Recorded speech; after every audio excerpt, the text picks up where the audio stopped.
tocaremos una máquina muy conocida por todos, pero poco conocida interiormente seguramente, como es el reloj mecánico.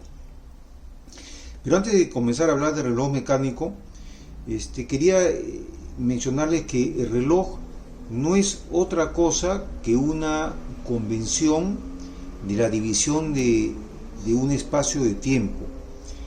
El ser humano, a través de los años, ha acordado de que el verdadero reloj biológico que nos dice cuánto pasan los días es el Sol, ¿no? Y el Sol guarda una relación directa con el traslado de la Tierra, el giro del planeta, que nos hace aparecer el día y la noche. Entonces, los seres primitivos sabían cuándo venía el día, cuándo se oscurecía. Entonces sabían dar una primera unidad de tiempo, que era el día. Con los años entendieron que habían también temporadas en donde el sol aparecía más tiempo, menos tiempo, que eran las estaciones, que hoy día se convierten en verano, invierno, otoño y primavera.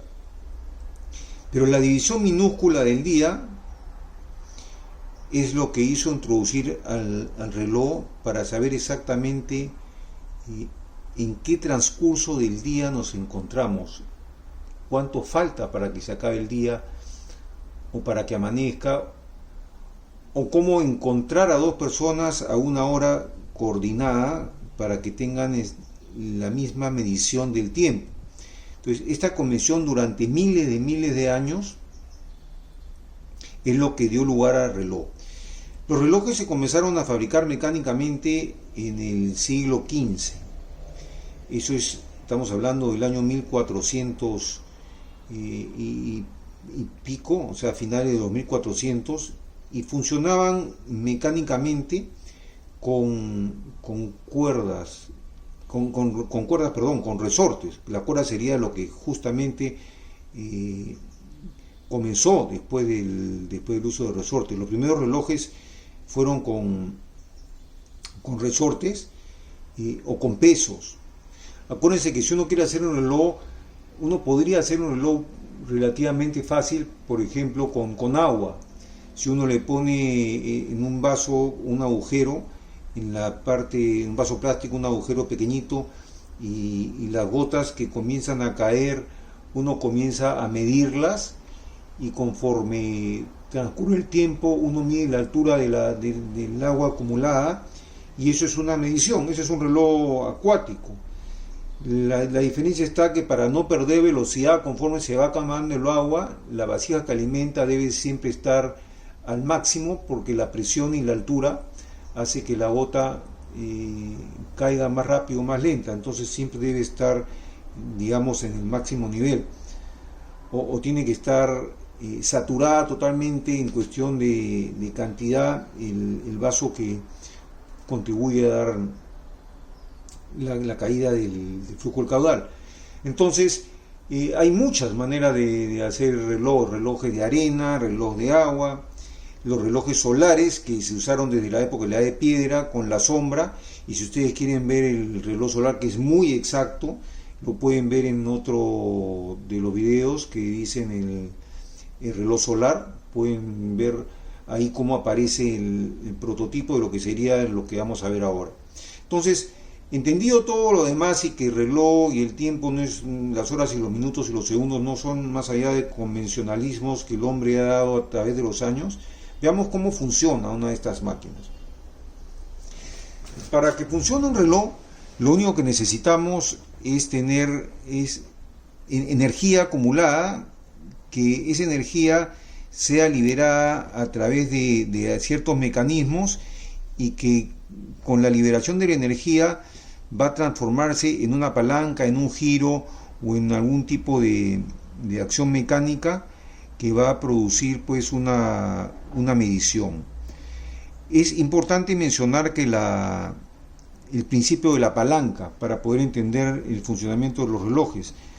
La palanca solamente es una invención muy antigua en donde se medía la fuerza por la distancia.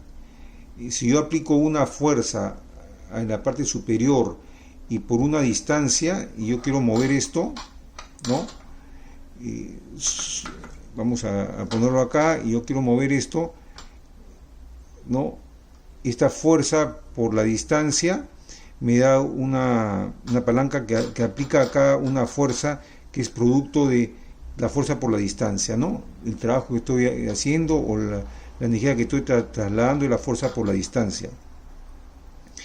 Pero uno puede trasladarla, es decir, si yo tengo un punto de giro más reducido, la energía que yo estoy trasladando con esta fuerza a esta distancia y la traslado, digamos, a otro punto en donde la palanca sea más pequeñita, y acá aplico fuerza, la fuerza por la distancia de la parte izquierda tiene que coincidir con la fuerza por la distancia de la parte derecha. Por lo tanto, la fuerza que sale de esta longitud pequeñita, acá en la punta, si estuviéramos en el eje central aquí, está multiplicada por la relación de distancias de apoyo. Es decir, si esto es 10 y esto es 1, quiere decir que la fuerza de acá va a ser 10 veces la fuerza de la punta. Ahora, ese principio se traslada también a las ruedas. Vale decir que si yo tengo esta rueda que tiene dos ruedas concéntricas y yo aplico una fuerza en la parte externa, aquí tangencial, esta fuerza por la distancia va a ser igual a la fuerza de la rueda dentada pequeñita por la distancia, que es muy pequeñita, que son como 2 milímetros. Entonces yo estoy multiplicando acá el efecto de la fuerza aplicada acá va a ser como 10 veces más, ¿correcto? Entonces, y ese mecanismo se puede ir amarrando con diferentes ruedas para trasladar la fuerza a través de un tren de engranajes, ¿correcto? Entonces, bajo ese principio de palanca y de fuerza por distancia que se traslada, el reloj no es nada más que una cuerda que ustedes ven que es un muelle, un eje que conforme lo comprimimos, girando o dando lo mismo que dar cuerda con estas manijas que antiguamente se ponía y se giraba a dar cuerda. Indudablemente que había un mecanismo en los dientes que era tipo trinquete o ratchet para que no se regrese, que lo vemos acá en la parte central. O sea, esto avanzaba y cuando llegaba acá había algo que trababa para que no regrese, la traba. Y esta energía acumulada en esta cuerda, que como ustedes ven trata de regresar, ¿no? Era transmitida a través de estos dientes, ¿no? A todo el tren de ruedas, ¿no? A través de mecanismos de conexión o a través de dientes que uno iba transmitiendo la fuerza a través de la cadena. Entonces, en los relojes básicamente hay tres partes. La primera parte es la parte de la cuerda, que es en donde se acumula la energía. Y vamos a ver acá que es un reloj desarmado. Esta es la cuerda, en donde ven que es la rueda más grande. La cuerda está acá, con energía acumulada, enrollada. Este es el mecanismo de traba, no sé si se puede apreciar, que hace que esta rueda no se desenrolle, sino que sea comprimida. Y ustedes me preguntarán, ¿y por qué todas las ruedas no giran si ya está la presión dada? ¿Por qué todo? Vamos a pararlo primero.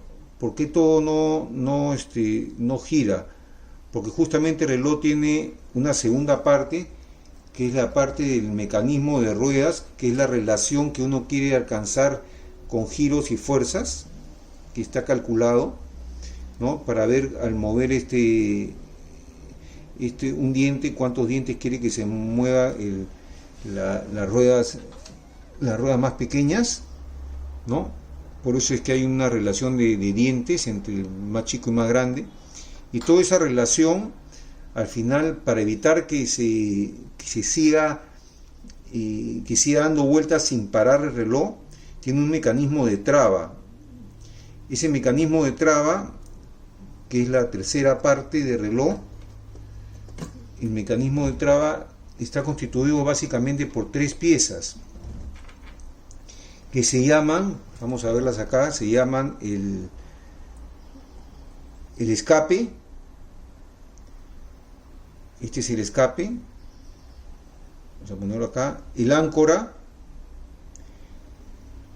y la volante. ¿Ya? El escape, el áncora y la volante. ¿Cómo funciona esto? El escape, que es la del medio, está anclada al áncora a través de unos pasadores o pines que están en la parte inferior. Esos pines de 2 milímetros hacen que cuando esto se mueva, vamos a poner acá el tercero, que tiene un diente, este diente entra en la parte de aquí, ¿no? Entonces cuando esto gira, mueve, correcto, mueve el áncora. Entonces el áncora va a girar, como la podemos ver en los mecanismos, porque incluso esta volante tiene que tener un resorte, un muelle delgadito de acero, que no lo tengo, que no está puesto, pero en el video que lo van a poder ver. Y este mecanismo de 3 piezas hace de que cuando el áncora se desplaza, el escape, ¿no?, va a girar un solo diente. El áncora regresa, ¿no?, y hace que vaya avanzando de uno en uno. Entonces este mecanismo de traba o freno hace de que el reloj no gire en forma continua sin parar, sino que vaya parando cada vez que encuentra un diente del áncora, y eso es lo que da el típico sonido de clic, clic, clic, clic, ¿no? Y hace que avancen los segundos. ¿Correcto? Si uno quería darle más velocidad o menos velocidad a este clic, en el muellecito tenía un tope que se corría a la derecha o a la izquierda, que hacía que el muelle sea más corto, más largo, con lo cual era más rápido la respuesta de la media vuelta que daba. Entonces, entendido básicamente, bueno, esa era la tercera parte del reloj, y la cuarta parte del reloj era el mecanismo horario, en donde se adosaban las manijas de la hora, los minutos y los segundos, y eran puestos eran puestos directamente a presión sobre estos ejes, que son individuales, ¿no? Individuales, y acá se ponían algunas ruedas, ¿no?, que se montaban, se dan cuenta, y con esto se conseguía que esta rueda gire a diferencia de la del centro. La del centro tiene una velocidad, seguramente era los minutos, eran las horas, o al revés, y así podían también haber los segundos. Entonces todo era una relación de ruedas y dientes. Ahora, como lo vemos acá, cómo funciona, acá está acabo de soltar acá está el muelle, ya con compresión. Este es un reloj desarmado mecanismo. Voy a soltar la volante. Antes de soltarla, si ustedes ven, la volante tiene el muelle, que son el espiral, ¿no? Y el espiral, si lo vemos por atrás, está amarrado a un tope. Este tope lo que hace es que si se gira grados menos o grados más, acorta el muelle, entonces lo hace que sea más rápido o más lento el movimiento de el ida y vuelta de la volante. Esta volante está amarrada, si ustedes ven, al áncora con los dientes, y el áncora a su vez está comandando la rueda de escape que está en la parte posterior, ¿correcto? Entonces estas tres piezas hacen la traba para que todo este mecanismo de engranajes no gire en forma continua, indefinida, sin parar, ¿ya? Sino que está trabando el mecanismo para que gire de segundo en segundo. Bueno, este es el mecanismo del reloj. Esto es la parte interna, como les dije. Se dan cuenta que esta rueda central, este eje central es este mismo, que está comandado por un número de dientes, ¿no? Y este reloj se completaba indudablemente con una bonita caja metálica o después posteriormente plástico, un diseño adecuado, como estuve haciendo en Photoshop, un diseño de un reloj antiguo. Este es un reloj Junghans del año 1920, entonces se le hacía una esfera para el dial, y con esto se diseñaban estos relojes. Ahora, hay tres tipos de relojes, porque este reloj es un reloj de cuerda, ¿no? De muelle con cuerda. También habían relojes de péndulo, hay relojes de péndulo, esos que son de pie largos, o también chicos de mesa con péndulo. El péndulo lo que hace es un movimiento en esta posición, ida y vuelta, y lo que hace el péndulo es, al tener péndulo ya no necesitas este mecanismo de volante, sino el péndulo directamente estaba conectado a lo que sería el áncora, y hacía que el péndulo al volver, al ir y venir, movía el áncora. Ya no tenías este mecanismo. ¿Qué le daba la velocidad, acelerarlo, retrasarlo al péndulo? Era la distancia del peso. Si yo tengo el peso muy abajo, el movimiento pendular es más lento. Si yo lo subo, el movimiento pendular es más rápido, ¿no? O sea, como que si es más corto, esto va y viene más rápido. Entonces, dependiendo de la altura del peso, a donde se ajustaba en el péndulo, hacía que el reloj vaya más rápido, más distante. Y existe un tercer tipo de reloj, que es el reloj que le llamábamos reloj aniversario, que tenía cuerda. Cuando hablo de cuerda, hablo de este mecanismo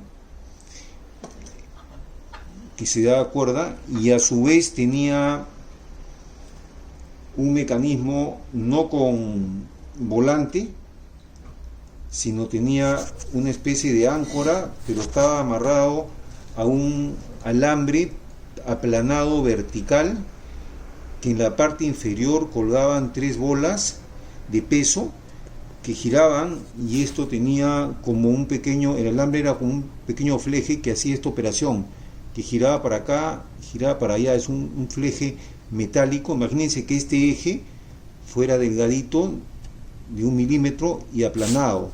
Entonces cuando supongamos que esto fuera así abajo, y que estos fueran en lugar de 2, de 3 ejes, 3 bolas, ¿no? y cuando esto giraba en el aire, porque estaba suspendido en el aire, así hacía que el fleje se torsione, y al hacer torsión el eje está unido a un a unos tenedor, que cuando esto giraba hacía así o así, ¿no? Entonces, si esto está amarrado y esto lo conecto a una punta, que era el áncora, cuando esto gira para adelante o para atrás, me hacía mover el áncora. Entonces, esos eran los relojes aniversario, como pueden viendo en el video adjunto que está en la esquina. Ahí pueden ver cómo se movía el eje y cómo se conectaba con la parte superior de... Ese es el mecanismo reloj. Es una máquina muy inteligente, bien sencilla, y es un bonito rompecabezas el armarlos y desarmarlos y quitarle todas las piezas y volverlos a dejar operativos. Y espero que les haya parecido interesante el saber cómo funciona un reloj por dentro. Ahora están reemplazados por relojes digitales que son de cuarzo, de pilas, y ya los mecanismos son los mismos en muchos casos. Me olvidaba comentarles que los relojes de pulsera, por ejemplo, este es un reloj digital, ¿no? Este no tiene ninguno de estos mecanismos mecánicos, pero los relojes de pulsera mecánicos o de bolsillo que habían en los años 20 no es nada más allá que exactamente lo mismo que este reloj que estamos viendo acá desarmado, pero en forma miniatura. Tenían las mismas piezas, pero las ruedas muy pequeñas, y la cuerda era muy chiquitita dentro de un botón. Y esto hacía exactamente el mismo mecanismo. O sea, no hay ninguna diferencia entre un reloj de pulsera, de muñeca, y un reloj de pared. El mecanismo era exactamente el mismo que lo de estas cuerdas que estamos viendo. Entonces, lo único que tenía que tener es una vista envidiable por el tamaño, una buena lupa y sobre todo herramientas. No hay nada más valioso que tener las herramientas mecánicas, y para el caso de relojes de relojero, que son desarmadores con puntas muy duras y muy finas para poder sacar los tornillos en miniatura que tienen todos los relojes. Espero que les haya aclarado algo el tema, y así funcionaba un reloj mecánico.